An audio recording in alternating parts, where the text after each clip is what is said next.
کو بھی اس لیے یہ چونکہ ان کی آزادی سے منسوب ہے یہ درخواست ہے اس کو پہلے سنا جائے. چنانچہ ہم نے پہلے اس کو سنوایا. القادر جو ہے ٹرسٹ کیس کو ہم نے پہلے سنوایا اور اس میں نے ان کو بتایا کہ جناب یہ 190 ملین پاؤنڈ کی جو بات کرتے ہیں یہ نیشنل کرائم ایجنسی جو لندن یو کے کی نیشنل کرائم ایجنسی ہے ان کے 2002 کے ایکٹ کے مطابق جو ہے انہوں نے حسن نواز محترم نواز شریف صاحب کے فرزند ارجمند کا جو ٹرانزیکشن تھا جو ون ہائیڈ پارک کا انہوں نے 50 ارب روپے میں جو انہوں نے بیچا خیر سے بحریہ ٹاؤن لمیٹڈ کو جو ملک ریاض صاحب کے فرزند ارجمند اور ان کی جو ہے بہو کے اکاؤنٹس میں جو پیسہ گیا اتنا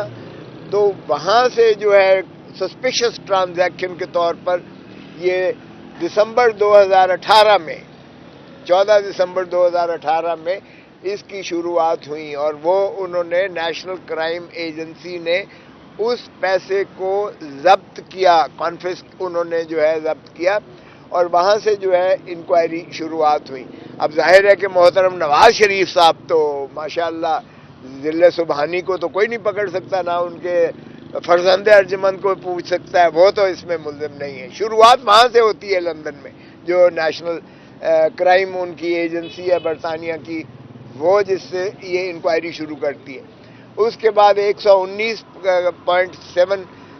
بلین جو ہے وہ ملین پاؤنڈز وہ انہی کے اکاؤنٹس میں وہ بھی جو ہے اس کو بھی جو ہے ویسٹ منسٹر میجسٹریٹ جو ہے وہ اس کو جو ہے فریز کرتا ہے وہ اکاؤنٹ کو بھی. تو 50 یہ ہو گیا اور 119.7 million pounds Great Britain pound جو ہے یہ بھی فریز کر لیا انہوں نے. اور پھر ون ہائیڈ پارک جو ہے جو حسن نواز کی پراپرٹی تھی اس کو انہوں نے بیچا اور 39 million Great Britain pound 39 million pound جو ہے وہ بھی انہوں نے فریز کر کے اور پاکستان ان کے درمیان ایک معاہدہ ہوتا ہے نیشنل کرائم ایجنسی یو کے اور بحریہ ٹاؤن لمیٹڈ کے درمیان ایک ان کا پرائیویٹ معاہدہ ہوتا ہے جس میں وہ اجازت دیتے ہیں کہ یہ جو ہے سپریم کورٹ کے اس اکاؤنٹ میں جو 460 ارب روپیہ ملک ریاض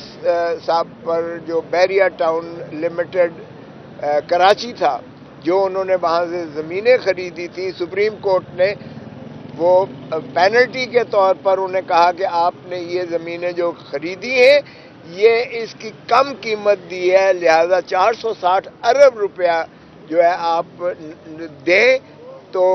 سندھ گورنمنٹ کو وہ جائے گا. اور اس کی ایگزیکیوشن اور امپلیمنٹیشن میں اسٹیٹ بینک آف پاکستان میں اکاؤنٹ کھولا گیا جو رجسٹرار سپریم کورٹ نے کھولا اور وہ 460 ارب کی ریکوری کو انہوں نے سٹیگر کیا کہ اس طرح کس سے دے کر آپ نے دینا ہے چونکہ آپ نے جو بحریہ ٹاؤن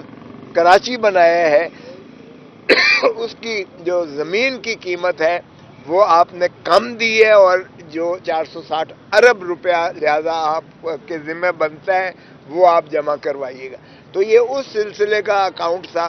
چنانچہ نیشنل کرائم ایجنسی لندن کے درمیان اور بحریہ ٹاؤن لمیٹڈ کراچی کے درمیان یہ معاہدہ پرائیویٹ ہوتا ہے اور ان کے اس قانون کے تحت جب تک دونوں فریقین جب تک اجازت نہ دیں اس کو سیکرٹ رکھا جائے گا پرائیویٹ رکھا جائے گا. سو وہ بند لفافہ جو تھا وہ صرف اس کی حد تک تھا اس میں نہ کوئی حکومت پاکستان کا تعلق تھا نہ عمران خان کا تعلق تھا. وہ پیسہ سیدھا وہاں سے لندن کے بینکوں میں سے آتا ہے اور وہ سیدھا کا سیدھا رجسٹرار سپریم کورٹ کے اکاؤنٹ میں جاتا ہے. اب موجودہ چیف جسٹس صاحب نے اس کی امپلیمنٹیشن میں وہ سارے کا سارا رقم جو ہے وہ سرکار پاکستان کو دولت مدار میں وہ ٹرانسفر کروا دیا ہے. سو کہاں سے آیا؟ یہ بار بار کہتے ہیں جی سب سے بڑا اسکیم اور سب سے بڑی کرپشن. تو اس میں ایک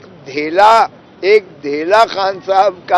کے پاس نہیں آیا، نہ حکومت پاکستان کا اس سے سروکار تھا. اس لیے کہ سوورن گارنٹی میں، جس کا بین الاقوامی قانون کے تحت ہم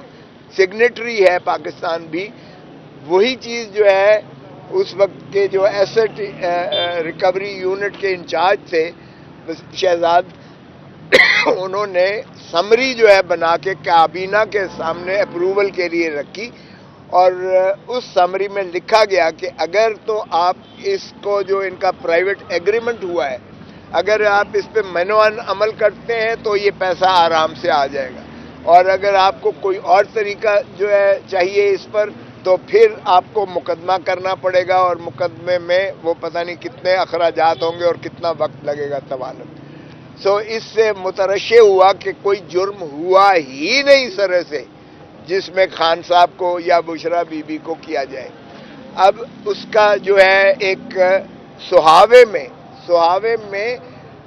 ملک ریاض زمین دیتا ہے القادر ٹرسٹ یونیورسٹی بنانے کے لیے. یونیورسٹی بنا کے دی، اس میں طلباء مفت تعلیم حاصل کر رہے ہیں. وہ زمین موجود ہے، وہ ٹرسٹ کے نام ہے. ٹرسٹ میں سے ایک دھیلا نہیں نکال سکتا کوئی ٹرسٹی، نہ عمران خان، نہ بشرا بی بی، نہ کوئی اور اس لیے وہ ٹرسٹ فنکشنل ہے. بچے وہاں پڑھ رہے ہیں، یونیورسٹی موجود ہے. اس میں بھی کوئی ایسا چیز نہیں ہے جو عمران خان یا بشرا بی بی نے ہو. سو اس کا میں نے بتایا کہ کوئی جرم ہوتا ہی نہیں ہے سرے سے، سوائے اس کے کہ نیب کو پولیٹیکل انجینئرنگ کے لیے استعمال کر کے پابا سلاسل کیا گیا ہے عمران خان.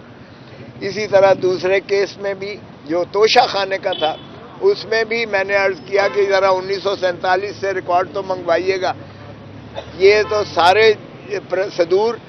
سارے جو ہے وزیر اعظم اور ان کے بچے جو بھی تحائف موجود تھے، وہ اپنا پیسے دے کر اپریزر کے ذریعے وہ جو لیتے تھے اس کی قیمت بھر کے لیتے تھے. اور اس لیے خان صاحب نے تو 20% کی بجائے 50% کر دیا کہ آپ 50% دے کر آپ پیسے لے سکتے ہیں، جبکہ پہلے اس سے جو ہے وزیر اعظم یا جو صدور تھے یا جتنے بھی اکابرین تھے، وہ 20% دے کر وہ تحائف اپنے پاس رکھنے کے مجال سے اور رکھا کرتے تھے. خان صاحب نے 50% کا رولز میں کر دیا اور 50% دے کر جو ہے انہوں نے کیا. اور میں نے انہیں بتایا کہ جناب اعظم خان جو بنائے ہیں انہوں نے گواہ، 2 مہینے انہیں جو ہے محبوس رکھا گیا، ان کا فیملی ساری پریشان رہی، اور اس کے بعد اگر بیان لیا گیا ہے تو یہ مسعود محمود بنانے کی کوشش نہ کرے. بھٹو کو بھی اسی طرح کا ایک گواہ بنا کے پھانسی دے دی گئی تھی. یہ ہماری تاریخ کا المیہ ہے. اور یہ جسٹس اطہر من اللہ صاحب نے سائفر کے کیس میں جب ضمانت لی عمران خان صاحب کی، تو انہوں نے واضح کر دیا کہ یہ 1947 سے کہ کبھی ہم اپنے کوئی وزیر اعظم کو ہم نے عزت سے جو ہے جانے نہیں دیا ہے. کسی کو پھانسی دی اور کسی کو تاحیات نااہل کیا اور کسی کو پابا سلاسل کر دیا ہے. تو اس لیے یہ کھیل تماشا بند ہونا چاہیے، میں نے کہا. اور چونکہ الیکشنز ہوا چاہتے ہیں، تو الیکشن میں قائد اعظم محمد علی جناح نے کہا کہ پاکستان نہ بنتا اگر مسلم لیگ نون کی قیادت مضبوط نہ ہوتی. قیادت کا اتنا اثر ہوتا ہے ایک سیاسی جماعت اور ایک پولیٹیکل پروسیس پر کہ ملک سنورتے بھی ہیں اور ملک بگڑتے بھی ہیں اگر قیادت نہ ہو. تو قیادت کو منہدم کر کے عمران خان کو آپ جیل میں رکھ کے P T I Pakistan Tehreek Insaf جس کے سب سے زیادہ اس تمام سیاہ بادل اور سیاہ رات کے باوجود اور تشدد اور جبر کے باوجود سب سے زیادہ امیدوار اس الیکشنز میں اگر دیے ہیں تو پاکستان تحریک انصاف کے آئے ہیں. اور اس لیے اسی سے اندازہ کر لیجئے گا کہ عوام کے دلوں کی دھڑکن ہے عمران خان اور پاکستان تحریک انصاف. تو یہ جتنا جبر اور تشدد کرتے ہیں اتنا ہی زیادہ پی ٹی آئی کو جلا ملتی ہے. دوسرے میں بھی میں نے عرض کیا کہ یہ سپریم کورٹ کا لیٹسٹ فیصلہ ہے کہ اگر کوئی الیکشن لڑ رہا ہو تو پھر یہ گراؤنڈ کافی ہے کہ اس کو ضمانت پر چھوڑا جائے، کیونکہ اس سے پاکستان کی ریاست کا جو وجود آرٹیکل 7 میں عوام کے نمائندوں کے ذریعے آنا ہے، وہ پاکستان کی سمت جو ہے اگلا پاکستان کی تاریخ کو متعین کرے گا، پاکستان کی معیشت کو کرے گا، پاکستان کے عوام کو جو ہے خوشحالی کی طرف لے کر جائے گا. سو اس لیے مہربانی کر کے عمران خان کی ضمانت لیجیے گا. میرے دونوں کیسز میں استدلال کے بعد جو ہے وہ پروسیکیوٹر صاحب نے نیب کے انہوں نے کل کے لیے جواب دہی کے لیے مانگی ہے اور کل 12 بجے اب مزید سنوائی ہوگی. وہ جہاں تک تعلق ہے ایک اور درخواست جو ہم نے دی تھی دفعہ 94 ضابطہ فوجداری کے تحت کہ 47 سے جتنے تحائف تحفہ خانہ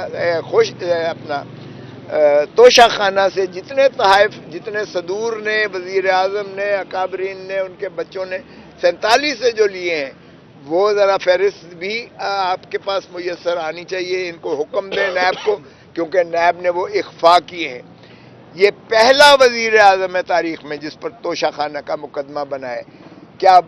باقی وزرائے اعظم اور صدور اور ان کے بچے وہ کوئی آسمانی مخلوق تھے کہ وہ اس سے مستثنا ہے اور صرف ایک سنگل آؤٹ عمران خان کو کیا گیا ہے؟ تو اس لیے ان کا بھی منگوائیے گا اور وہ ضوابط اور قانون کی وہ منگوائیں تاکہ آپ کے سامنے آئے کہ سبھی اس طرح سے اسی پروسیس کے ذریعے اپریزر کے ذریعے اپنا قیمت دے کر،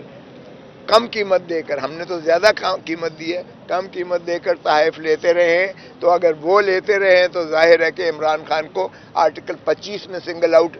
نہیں کیا جا سکتا ہے، لہذا عمران خان کے اوپر کوئی ایسا نالش یا کیس نہیں بن سکتا ہے. وہ بھی کل کے لیے رکھا ہے انہوں نے اور اس پر انشاءاللہ کل مزید بحث ہوگی، کیونکہ عماد یوسف کے کیس میں بھی سپریم کورٹ نے بڑا واضح کہا کہ یہ فرد جرم لگانا کوئی مذاق نہیں ہے. اس لیے دیکھنا پڑے گا کہ کیا کوئی جرم بنیاد بنتا بھی ہے کہ نہیں کہ اس کو جو ہے فرد جرم انڈائٹمنٹ کیا جائے، فرد جرم لگا کر اس کا ٹرائل کیا جائے. اس لیے اگر نہیں بنتا تو اس کو فوراً ختم ہو کر اس کو جو ہے وقت کا ضیاع نہیں ہونا چاہیے اور نہ صرف اس کو مخلصی ہو بلکہ عدالت کا بھی جو ہے وقت کی جو ہے ضائع نہ ہو. سو یہ